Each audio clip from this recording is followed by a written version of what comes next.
Yum sibu, kana laibage. Itaw loidim laitabro. Ipa kauri sibu kana waisano. Oh, kana no. Itaw loidim bu laitabro. Oh, ipa di laiye. Ei kau thorake. Ipa hango mi laiye. Kana no. Ai kana lai haibunu ne he. Hai, itaw ning kem. Itaw loidim. Ibani, kona da bakuire. Lo, kona si itaw, nuksina si itaw. Ipani na karigino adu yamna bu phatre dia. Hai, hoinu. Karigino na khoini ipa khoi bu sauri bi ha. Karigi saudania. Na khoi ani na pangnung da nungai ra ka lai. Ai khoi di kanana nu khangdabani na nungai ba su yaude. Nok pa su phangde. Aduni Jingi Ipaga Tampaki Ipa Ani unabagi nungaibada macha khoi su khara yawningidana itaw jani na haiba chummi ne chummi taw chummi ai jani mak sauronu ai taw ning thiamga khoi ni se college taminari yam nung sine tinera karponi jingda leba ai khoi ga tampak ta leba ma khoi ga machin manaw jingmi ai khoi na mayam bani hairaga mahakti mayam ai khoi ga inak ta lakti na sauri ni ne aduga hoinu pa nangi apase naha oringaida pamlo uba sem saba yamna haikraponi yamna su nungsina rakraba aduga ne aiga lakminari se ichanupi ni tampha kawi ita hoinu ita tampha nati icha lawandi kadai ga chatke udi nei ta o tada ai mung de lairuba ai di phamuraga phuke hogat pase yadi sajing hekta howi adugi ne nga hak panthabani da ta da di ai khoi da lak tab su yam kuire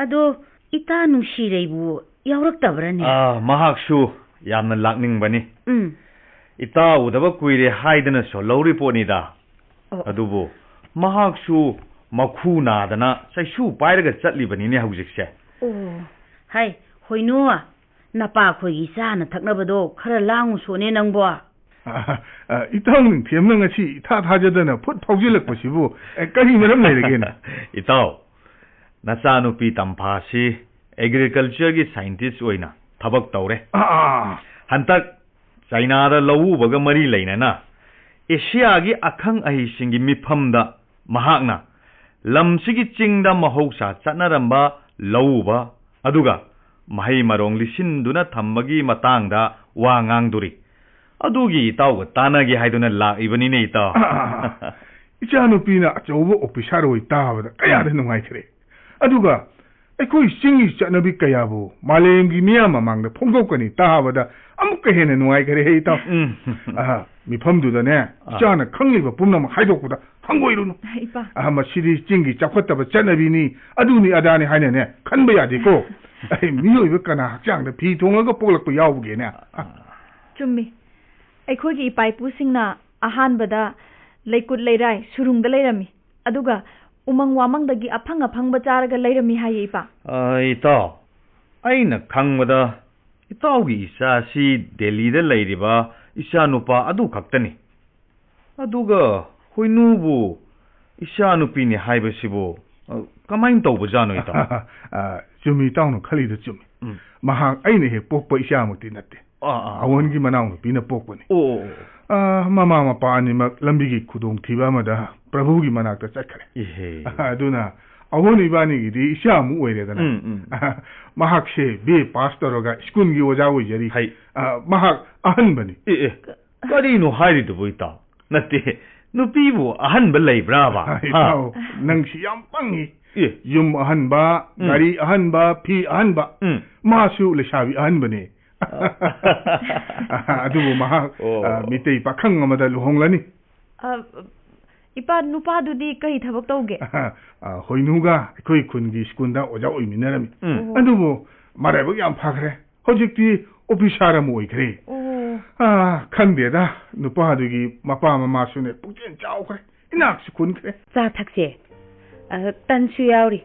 Adubu puthokpa ikai sira khangdi. Hangkoi gadrai pa. Kai no itana haidubo. As ai di lam lam na lakpagi ne chaka lam na loya jani. Gadai no ai gi sau tu piru. Se. Cha gadai no. Asuk hawa si bo pijaro de ko ne mi. Squam ni ita le hau da baba. Ichanu pi. Ipa. Se. Masi se koina tangkhun tan gawi. Hey namana sembani ne. Isana pam na chabu urga ipa so harawi. Se. Ipa gi sharuk sisu nangi oyara se. Yarni ipa. Adu ga itao. Nangdi tansi haman khiduna nungti gi lake haira kanu ko. Hairoida. Pakhat kanu itao pakhat kanu. Ima. Tansi bu kamai semge. Ai su yum da semuge. Amta takpiu ne. Adu broibe ma. Ima. Chahawgum na ne ahawba manam nungsiba chengdo. Sumban ne upun ta na suraga ising de laipak apetpa mana ne semdaurimni. Aduga ilaisi manada yomaga ising da phutpani da. Aduguni bema apambagi matungina ne thum morok sanga hapasune kaimta kaide. Noigi ne nganam paknam haiba dugumbani. Paknam na yanghangla da yomaga khang da hapaga maida yaiba natrado. Mani ma. Ado isa su semninga dia ilaisi mana hekpiruge. Yanghangla da yomadi ne mahawat pani ne bema. Ima. Ilaisi mana su pibiyo. Aduga ne yumda pambi ma su tharuge. Pambi chara su pami. Pini. Imana ne animak loin pini. Yamna hogan ba pambi ne. Ikai khangra ba pambi. Nungai reda. Ado aina China da wangang luna ba phaja machang mayam ama su phange. Aduga ne ma. Ima khoina phaujeng dagi semba achapot khara gi sune kamaina semge tom ta haibiu ne ma. Ngai khoi be ma. Ima ne ilaisi mana ha ne he ugige. Tu noi ipa siga ne wari sanaramu ko. Hoi ma hoi. Se ipa haige. Ipa. Nakoina wagi utong sak sembagumna. Ai khoi shu wa utong da chak thongaga panchang semi. Panchang ko ba. Tampha. Ipa bu ikai re sirakari no ne. Ipa na chanu pi da bu kai do we kai doino. Ipa na pambado hekta dong haibiyo. Ipa di nakoi uti yesengbodo yam chaningi. Nong na khoi da lakpada namana ne uti yesengbo thong pijeye. Kaya ri haukhre. Madugi mahaudo hojik phawu kawu ngamden he. Adegi yumda halaga nama wasu uti yesengbo thonghale. Sahaba yade.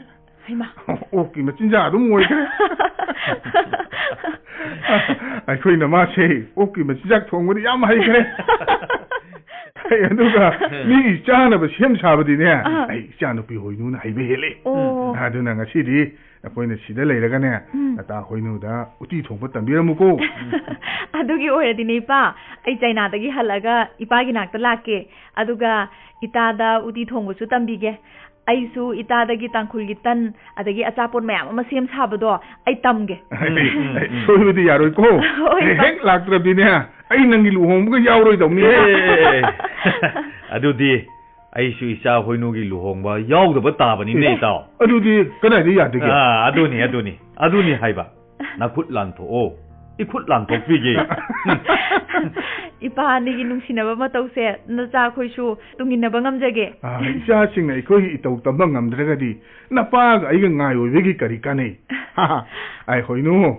Hai tanna no semugero. Nama nungsiregi khara pugina na ba. Yaye semuge pa.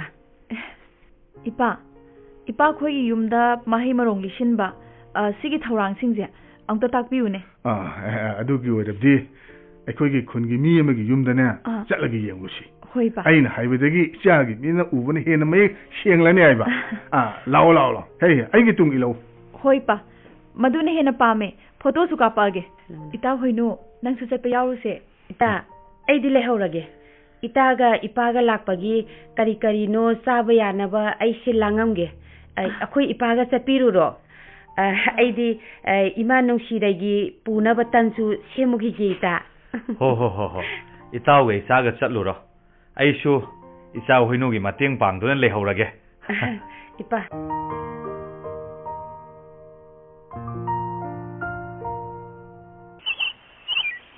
yung amang du uri yum si aside da chachi hoi ba ai ating bai hey nang mu kadai lege ne hey leita mali ni khumlakti ne tawise leita shanu ekoi magi chakum da ne changlage te yengsi ai janupi tu yung magi chakum phungagi mai hofam bathakta sagai mathon saripse ipai pusinga chatnaramba mahi marong nisin nabagi thawrang amani ne se marol hum semladi ipa marol hum semni sibu kai ginoi pa hey makha thang na masha yamna phangba marol se yakrei ko yakrei masida sanga morong ne chingba sing yamna yawa poching se kangal limni ne mayai thangba haibdi phungsarda ho aduga mathak thangba changpongda chujakum thamne masida phawriba phawsi kange kangde haidi kamaina khangni pa hey phau maru amodane yana kak laung chikpada kak lawu makhon tarabdine mapung phana kangle haiji khangnari ni ne sing u mai thabagi maikhu sinatana thawrang sidi kanaramgani na khalli matam sigi electric na chalaiba mathon kaya laiba drying machine washing machine si mayam se ipa khogi sugumba traditional technology dagi mathau tamba soidana oiramgani Parida, masisu aigi warigi matang amdi soidana oiba yarani. Jana mai kuku phate haibudugi afaba sulai. Haibi oiba. Maisha maikuna maru marangsi tin changhandi. Hoi. Adusu phajaba wahanthong ni pa. Matam sigi fumigation machine puthokpagi maramsu aduda lairei pa. Ipa, chingda pamlau ubagi wari se yam taningi bo. Se. Thaine dagi chingda pamlau uraga tampaktana ising lau ui masi kumamagi lau uduna mahi morong luknaba chatlabini pamlau ubana umangko khalakpa turelda ising wasilakpagi achouba maram amani haiba hoi madugi achumba maram su leramgani umang laitramnina sa uche singsu leiraktaba masana taban chummiba adu karamdi tawni aikhoi chadaba yade aduna aikhoina pamlau ui chingmai di ingkhol koiduna mana masing su thai asiguma mafamda pareng hainaba u thaduna umang semgal aduga ne pa ingkhol koiba mafamda u thabagi kanabasibu karinoi pa ita haibiyune hey pareng di yamna phaba u chawsu thui nakhoina tharak panba hawai singna nuksitagi pambi machinjak semi haiba dugumna makhoisu semangami ni ne adudi sa uchik singna labuki mahi marong manghandanaba thawrang su leiromgani koiba lei pamlau natraga ingkholgi mahi marong chabala pu chik singbu he aikhoina lang thai unap sijenaraga phai uchi lang su thai phau mulakpa matamda charu ina mi sharaga phi sechinuna level chaina tin thilliga su uchi tan thu idana ai budi pamlau udre aduga sadan su to ipana pamlau uba to khibagi wali duni aina yam taningli se ba adudi horen yumda halaga ne ipa ko na hairage hoi pa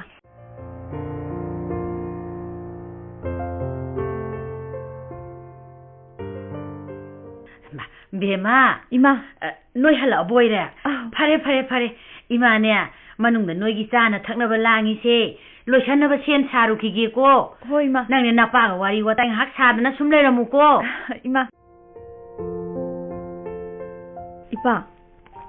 ipa na pamlau uba to khibagi maramsi aina sum khanbada umang wamang kokhlakpa aduga ipagi mi leijadaba adugi reipa madu sumaram amani adubu yamna maru oribdi jingi lamse mahausaga manade ising phangba ware tampaktagi jingdani hena wane nupi singna chakhung ising watta nam hona bada kayagi mati ware tampakta pukri kom tawduna ising thambagi chanabido jingda su yamna maru ore aduna isinggi de makta mahausa jingdonda leiramba jingkhongda leiba pamnaren he adudi isinga jingkhongga leinariba marisi kari noiba jingkhongda ising thokpa iput lei aduga naknaba mafamda pukhi kom tawraga nunggi ising phajinba wadi aduna awangwa jingi lokin mafam amada miyam hauraga nunga chawwa singna pan thingjilaga jingmaida lokhong macha macha semlaga ising purakpasu ya maduna jingmaida phaido macha macha semlaga thaklo uneine adusu yamna waba thabak oramgani boiba wahaduna nungaibe leiroini chanupi ising kom lokhong thaklo chahi khudungi sem sabadi natedana hoi jingkhongi khara leite mana mafamda lau phaidom pakna semlaga lau ising ui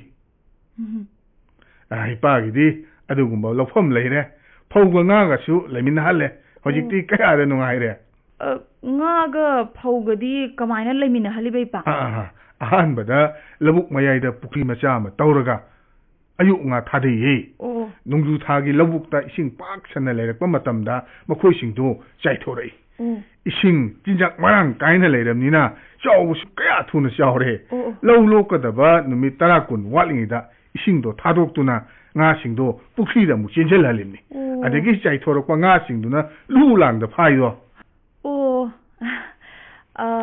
adoipa ipana pamlau uba tokhibagi atai maram su leiramgani na khale leibrei pa lei namagi thamoi kai khiba thogo amanasu aibu pamlau uba tohon khibagi achow maram aman wari do aingonda ga tahan ba yabroi ba yai kaishu kaideda aikhoina wana semjaba pamlaugi mahai morong singdo chau chek singna chathokhiba ne khaiduna manghanbadi ipa yam saune aduna makhoi phana ba lang hek thai nongma namaga aiga pamda chatpada lawdrawi mama macha langda thuram lawdrawi aigi punsida achoba sha kaya nongmaina kakre tana su lengba yaukre adubu numitugi lawdrawi mama macha gi matawdudi ai sinungaite namadi tasengna khonjen thokna kakki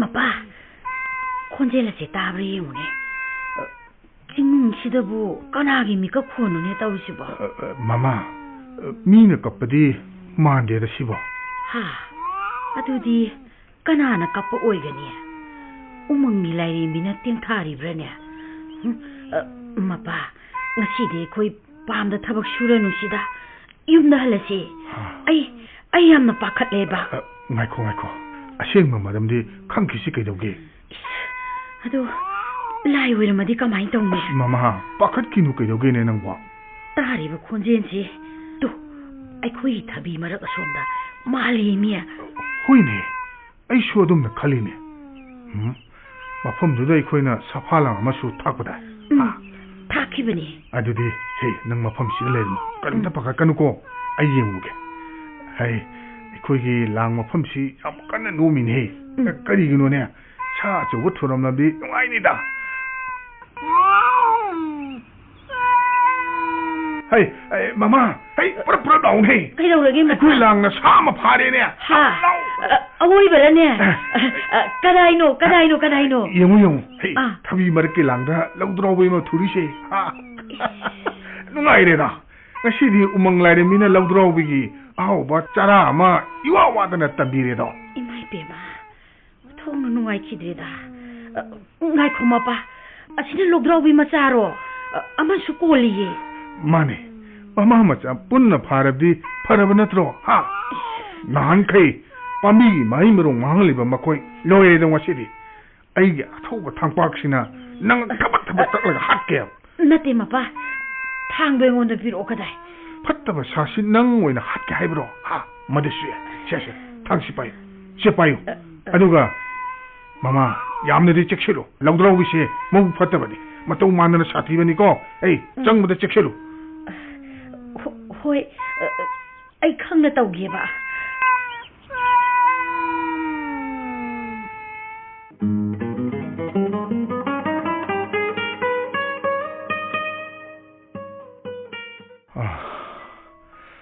adudagi kari tawi khanglabra adudagi kai dawra ba namana sadu da thang thabagi mahutta langdoina kakthale aduga lawdrowi mama machado thadoki wari tabda asuk nungaitri basinadi thawdok tu tasing uhobo imadi yamna nungaira moibo soidina thamoi kairamgani ba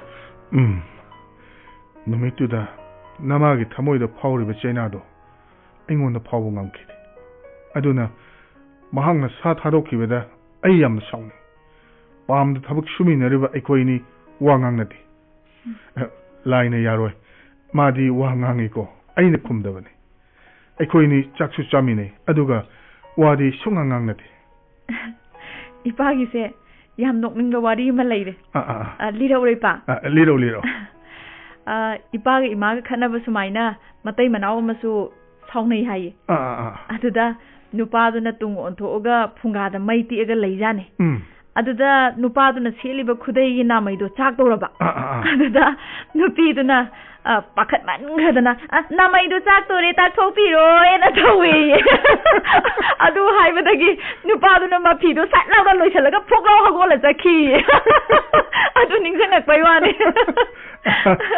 namai khoini sumaduni mahangna numita dore yumda kar shaiba ana hina wadi ngangdana samda pan thabi mairen hapchilagane namna thongalaga pure namana noklaga tung inerei yum yoraga namabu mapamda hankinaba hai aina ima adudi imadi yabra kanai dagi yagadagi aisu ngahak saungbagi haibani kainabidi kadai ngamdage do mahangna chahi 13 aduga aina chahi 14 yum paminarakani yam nganna yum yorakpada icha nupina chak loirame mahangna chakhumdagi laurei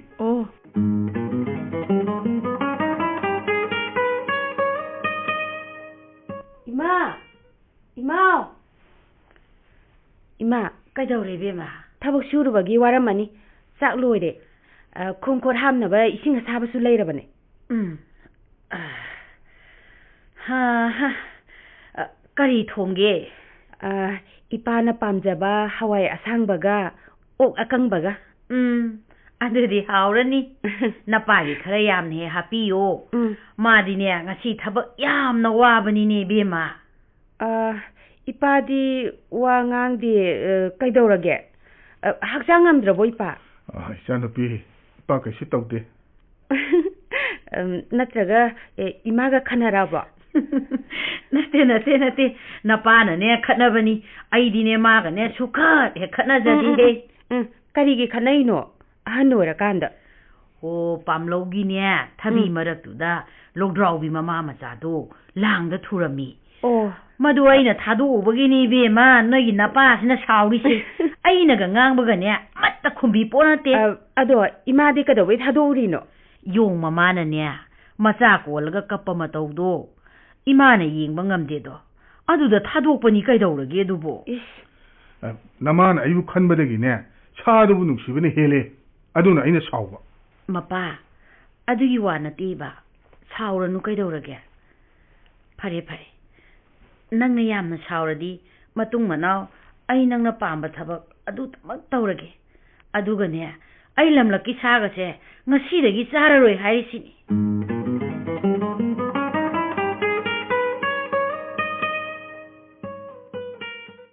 tampha ipa numito ai ahing tumba yate chaduna mamit taru panglaga mama machabu kanbiyu haibigi matogumna ai khoide yenglakpa mato mit uduna tale somdana namagi mato mahak maching yamna pate ꯑꯩꯅ ꯃꯥꯒꯤ ꯁꯥꯎꯕ ꯐꯥꯊꯍꯧꯗ꯭ꯔꯕꯗꯤ ꯃꯍꯥꯛ ꯁꯥ ꯆꯥꯕ ꯆꯠꯁꯦꯡꯅ ꯇꯣꯛꯈꯤꯅꯤ ꯅꯨꯃꯤꯠꯇꯨꯒꯤ ꯑꯣꯛ ꯍꯥꯞꯂꯒ ꯊꯣꯡꯕ ꯍꯋꯥꯏꯗꯣ ꯃꯍꯥꯛ ꯆꯥꯈꯤꯗꯦ ꯑꯣꯜꯂꯩ ꯄꯥꯔꯩ ꯇꯧꯔꯒꯅꯦ ꯍꯩꯗꯣꯛꯈꯤ ꯆꯥꯛ ꯇꯣꯛꯂꯒ ꯑꯩꯅ ꯇꯧꯐꯝ ꯈꯪꯗꯅ ꯂꯩꯔꯤꯉꯩꯗ ꯅꯨꯄꯤꯒꯤ ꯈꯣꯟꯖꯦꯜ ꯃꯥꯟꯕ ꯑꯃꯅ ꯍꯥꯏꯔꯛꯄꯒꯨꯝ ꯇꯧꯏ ꯍꯥꯏ ꯂꯣꯏꯗꯤꯡ ꯍꯥꯏꯕ ꯄꯪꯕ ꯍꯤꯡꯆꯥꯕ ꯎꯃꯪꯒꯤ ꯄꯥꯝꯕꯤ ꯁꯥ ꯎꯆꯦꯛ ꯄꯨꯝꯅꯃꯛ ꯃꯍꯧꯁꯥ ꯂꯥꯏꯔꯦꯝꯕꯤꯒꯤ ꯃꯔꯜꯅꯤ ꯅꯄꯣꯠꯁꯨ ꯅꯠꯇꯅ ꯂꯥꯏꯔꯦꯝꯕꯤꯒꯤ ꯃꯄꯣꯠꯇ ꯅꯅꯤꯡꯇꯝꯅ ꯁꯤꯖꯤꯟꯅꯅꯤ ꯈꯜꯂꯤꯕ ꯅꯍꯥꯛꯄꯨ ꯃꯤꯑꯣꯏꯕꯒꯤ ꯊꯃꯣꯏ ꯄꯥꯟꯗꯕ ꯁꯥꯔꯥ